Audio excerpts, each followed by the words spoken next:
আসসালামু আলাইকুম, নাহিদ সুইসে স্বাগতম। আজকে রান্না করব আঞ্চলিক একটা গরুর মাংস। 1 কেজি গরুর হাড় চর্বি সহ মাংসটা আমি ধুয়ে পরিষ্কার করে কড়াইতে নিয়ে নিয়েছি। এখানে 1 টেবিল চামচ আদা বাটা, 1 টেবিল চামচ জিরা বাটা, 1 টেবিল চামচ সরিষা বাটা, 2 চামচ হলুদ আর 1.5 টেবিল চামচ ঝালের গুঁড়া দিয়ে আমি সুন্দর করে মাখিয়ে নেব। মাখাবো খুন্তি দিয়েই মাখাবো, হাত দিয়ে না। আর এখানে পরিমাণ মতন লবণ দিয়ে নেব।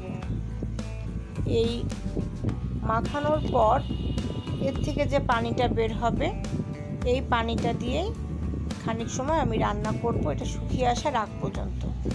তারপর আমি এর মধ্যে দিয়ে দেব দারচিনি, 2টো ফ্যাটানো এলাচ আর 2-3টা লবঙ্গ। এর ভিতরে আমি আমার হাতে তৈরি করা একটা গরম মশলা সেটা দেব। সেই মশলাটা সম্বন্ধে জানতে চাইলে কমেন্টে লিখলে আমি জানিয়ে দেব। প্রয়োজনে একটি রেসিপি তৈরি করে পোস্ট করে দেব। গোশের গায়ের পানি বেরিয়ে আবার শুকিয়েও গেল। আমি রান্নাটি দ্রুত দেখানোর জন্য অনেকটা স্কিপ করে এবং অনেকটা ফাস্ট করে ভিডিওটি করেছি। পুরো রান্নাটা আমি চুলাতেই করব। কষানোর মধ্যে গোশের স্বাদটা বিদ্যমান। যত কষানো হবে এবং যত সুন্দর করে রান্না হবে, পারফেক্ট মশলা হলে অনেক সুন্দর রান্না হবে। রান্নাটি করার পরে বুঝতে পারবেন যে কেমন। আমি তারপরে এখানে 1 কাপ পানি দিয়ে দিলাম, দিয়ে আরেকটু কষানোর জন্য। রান্নাটা শেষ হবার পরে আমি যখন খেয়েছি, আমি আপনাদেরকে বিশ্বাস করাতে পারবো না যে মনে হচ্ছিল যে আমি এখানে বিরিয়ানির গোশ খাচ্ছি। হলুদ না দিলে হয়তো বিরিয়ানি রান্না করা যেত। প্রথমের দেওয়া পানিটা শেষ হয়ে গেলে পরে আমি আবার 2 কাপ পানি দিয়ে সেদ্ধ হতে দিয়েছিলাম 20 মিনিটের জন্য। তারপর আমি এখানে আলু পছন্দ করি, তাই কিছুটা আলু দিয়ে দিলাম। দিয়ে নাড়াচাড়া করে আবার রান্না হতে দেব আরও আধা ঘন্টার জন্য। এই ঢাকা অবস্থায় ফুল ফ্লেমে রান্না হবে। তারপরে আমি এখানে অন্য পাশে আরেকটা চুলায় তরকারিটা রান্না হতে দিয়ে আমি এখানে 3 টেবিল চামচ তেল নিয়েছি। এর মধ্যে আমি 1 কাপ পেঁয়াজ দেব, বড় 2টা দেশি রসুন কুচিয়ে দেব এবং 5-6টা শুকনা ঝাল কুচি এখানে দিয়ে দেব। দিয়ে সুন্দর করে ভাজবো। এটা সুন্দর বেরেস্তা হওয়া পর্যন্ত আমাকে এটা ভাজতে হবে। একদম গোল্ডেন ব্রাউন হয়ে যাবে। গোল্ডেন ব্রাউন না আবার পুড়ে যাবে না, সেটা লক্ষ্য রাখবেন। গোল্ডেন ব্রাউন হওয়া পর্যন্ত ভাজতে ভাজতে ভাজার শেষের দিকে আমি এর মধ্যে দিয়ে দেব কিছুটা জিরা, 1 চা চামচ গোলমরিচ, 1 চা চামচ রাঁধুনি আর 2টা এলাচ। আমি একটা হামানে সুন্দর করে থেতো করে ভালো করে মিহি করে নেব।